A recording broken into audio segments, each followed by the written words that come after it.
আজকে আমি কিছু পুদিনা পাতা সম্পর্কে পুদিনা পাতার গুণাগুণ সম্পর্কে কিছু কথা বলবো। আমরা যারাই ছাদ বাগান করি কিছু কিছু কমন গাছ আছে যেগুলো নাকি আমরা অবশ্যই লাগিয়ে থাকি, যেমন তুলসী পাতা, পুদিনা পাতা, ধনে পাতা, কাঁচামরিচ, এইগুলো আমরা কিন্তু অবশ্যই লাগাই। তো যাদেরই একটুখানি জায়গা আছে, যদি ছাদ বাগান নাও থাকে, বারান্দা থাকে, অল্প জায়গা আছে, আমরা অবশ্যই কি করব, পুদিনা পাতা অবশ্যই চাষ করার চেষ্টা করব। কারণ এই পুদিনা পাতা কিন্তু অনেক স্বাস্থ্যের জন্য, শরীর স্বাস্থ্যের জন্য অনেক উপকারী। এই উপকারী গুণাগুণ সম্পর্কেই আমি আজকে কিছু আলোচনা করব। আসসালামু আলাইকুম, সবাই কেমন আছেন? আলহামদুলিল্লাহ, আমি ভালো আছি। এই যে দেখতে পাচ্ছেন আমার বাগানে কিন্তু অনেক পুদিনা পাতা হয়েছে।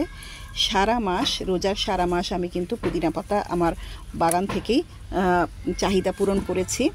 এবং পুদিনা পাতাটা খেতে খুবই ভালো লাগে আর শরীর স্বাস্থ্যের জন্য খুবই উপকারী। এর মধ্যে প্রচুর পরিমাণে অ্যান্টিঅক্সিডেন্ট আছে। এবং আমরা যারা নাকি স্বাস্থ্য সচেতন বা আমরা ওজন কমাতে চাই, অবশ্যই এই পুদিনা পাতাটা আমাদের খাদ্য তালিকায় প্রতিদিন রাখবো। কারণ ক্ষুধা-মন্দা দূর করে পুদিনা পাতা। তারপরে এর একটা খুব ভালো একটা সুন্দর গন্ধ আছে, যেটা নাকি আমাদের মুখের দুর্গন্ধ দূর করতে সাহায্য করে। পেটের যাদের নাকি পীড়া আছে, বদহজমের সমস্যা আছে, গ্যাস্ট্রিকের সমস্যা আছে, তাদেরও কিন্তু এই পুদিনা পাতা অনেক কাজে আসে। পুদিনা পাতা আমরা সালাতে ব্যবহার করতে পারি, এমনি কাঁচাও খেতে পারি। শরবত, জুস, বিভিন্ন ধরনের শরবত, জুস তৈরি করলেও কিন্তু আমরা এই পুদিনা পাতা দিলে তার গুণগত মান অনেক বেড়ে যায়। আর এটার সুন্দর গন্ধের জন্য খুব ভালো লাগে খেতে। আমার বাগানে অনেক পুদিনা পাতা চাষ করেছি এবং এখন বর্ষাকাল চলে আসছে, ঘন ঘন বৃষ্টি হবে। এখন কিন্তু পুদিনা পাতা অনেক সুন্দর করে তরতর করে বেড়ে উঠবে। দেখেন আমার কতগুলা ছোট ছোট 5 লিটারের গ্যালনে আমি লাগিয়েছি।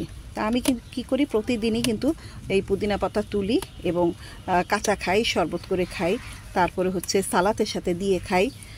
কোনো রকম সবজি রান্না করলে, ছোলা বুট রান্না করলে তার মধ্যে এই পুদিনা পাতা একটু দিয়ে দিলে খুব সুন্দর একটা গন্ধ আসে। আর অবশ্যই আপনারা পুদিনা পাতা চাষ করবেন। এর কিন্তু আরও অনেক গুণাগুণ আছে, এর গুণাগুণের কথা বলে শেষ করা যাবে না। 2-3 মিনিটে এর কিন্তু গুণাগুণের কথা বলে শেষ করা যাবে না।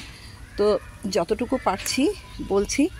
আর আমি কিন্তু আজকে প্রত্যেকটা টব থেকেই পুদিনা পাতা তুলে নেব, কারণ এগুলো যত আমি কাটবো ততই কিন্তু ডালপালা বের হবে। আর এখন যেহেতু বৃষ্টি হচ্ছে, গতকালকে বেশ বিকাল থেকে সন্ধ্যার পর পর্যন্ত প্রচুর বৃষ্টি হয়েছে।